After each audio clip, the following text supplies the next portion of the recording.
इस्तीफा दो, इस्तीफा दो। कर्नाटका एजुकेशन मिनिस्टर इस्तीफा दो, इस्तीफा दो, इस्तीफा दो। कर्नाटका एजुकेशन मिनिस्टर इस्तीफा दो, इस्तीफा दो, इस्तीफा दो, इस्तीफा दो।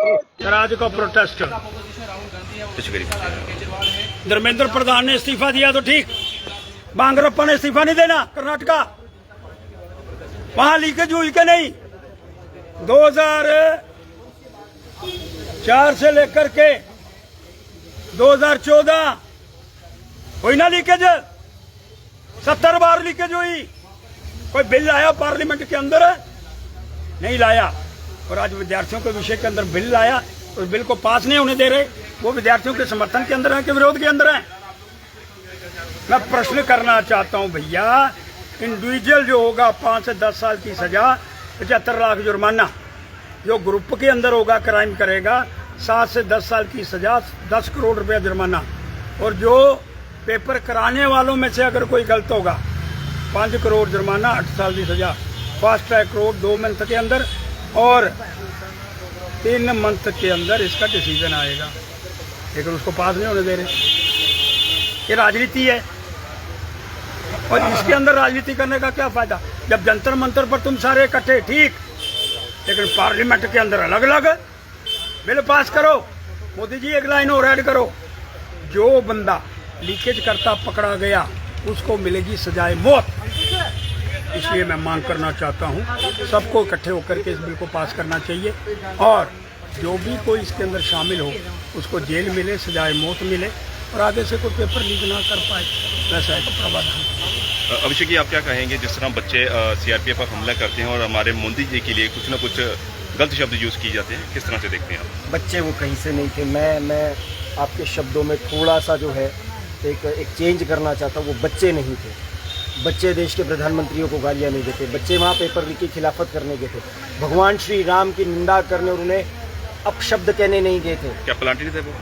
प्लांटेड ही थे भाई साहब। पेपर लीक के लिए आप गए थे तो आप पेपर लीक की बात करें, उसमें मोदी जी की माता कहां से आ गई? देश के प्रधानमंत्री के मुंह के ऊपर मैं मूतूंगा, ये एक वहां खड़े हुए आक्रांताकारी का शब्द था। ये उपद्रवी जो है ये बच्चे नहीं थे। भगवान श्री राम को ये कहा जाता है कि मंदिर क्यों बनाया गया? घंटा बजाना है? ये बच्चे हैं।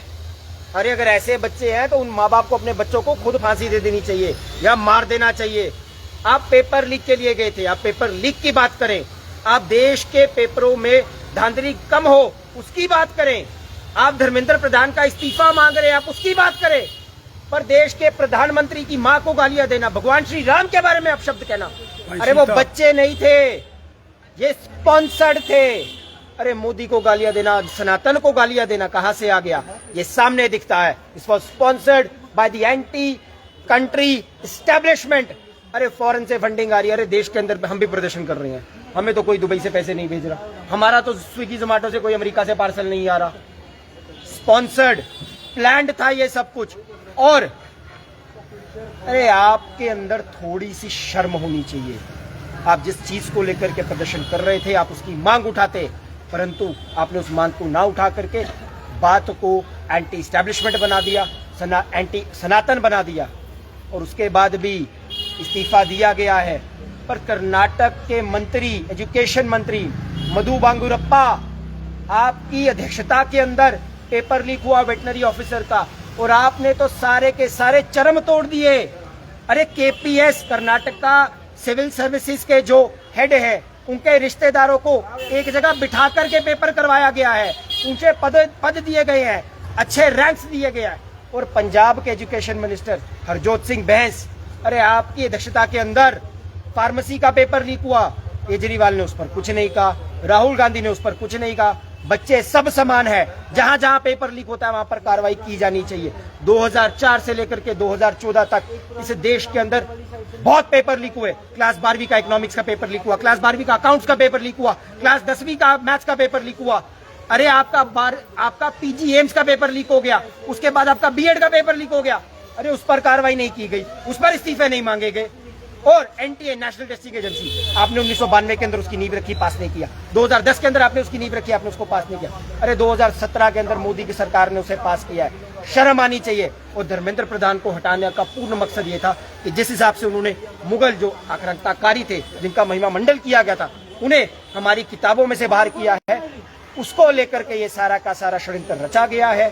पर पेपर लीक हुआ है, उन पर कार्रवाई हुई है और जो नया कानून आया है उसका भी मैं बहुत ज्यादा स्वागत करता हूं। जिस प्रकार से अगर व्यक्ति इस पर पेपर लीक में पाया जाता है, उस पर 5 से 10 साल की सजा है और उस पर 5 करोड़ रुपए का जुर्माना है।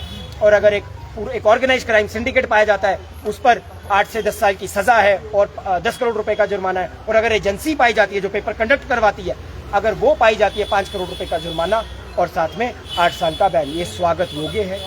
पर देश के प्रधानमंत्री को गालियां देना, भगवान श्री राम के खिलाफ में अपशब्द बोलना, ये कतई बर्दाश्त नहीं है। और जो पार्टी वहां पर गई थी, याद रखना, हिंदू भूलते नहीं है। 14 में भी बताया था, 19 में भी बताया था, 24 में भी बताया था और इसका हर्जाना तुम्हें 29 में भी मिलेगा। भगवान श्री राम को जब अपशब्द कहे गए, क्या किसी मंत्री ने जाकर के या किसी कांग्रेस पार्टी के लीडर ने जाकर के ये बात कही कि इस प्रकार के शब्दों का उच्चारण मत करो? नहीं, उस समय राजनीति खेली जा रही थी। पर हिंदू ये बात नहीं बोले और इसका हर्जाना भुगतना।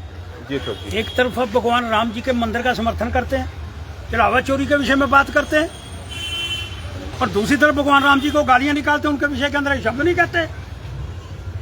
ऐसा क्यों है?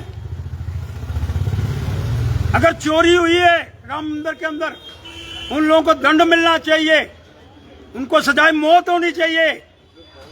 लेकिन वहां समर्थन और जो जंतर मंतर के ऊपर गालियां श्री राम जी को, सीता जी को वो दे रहे हैं, उनके विषय के अंदर एक इससे स्पष्ट होता है कि दोहरा मापदंड हिंदुस्तान की जनता देख रही है और इसका निर्णय 2029 में कर देगी।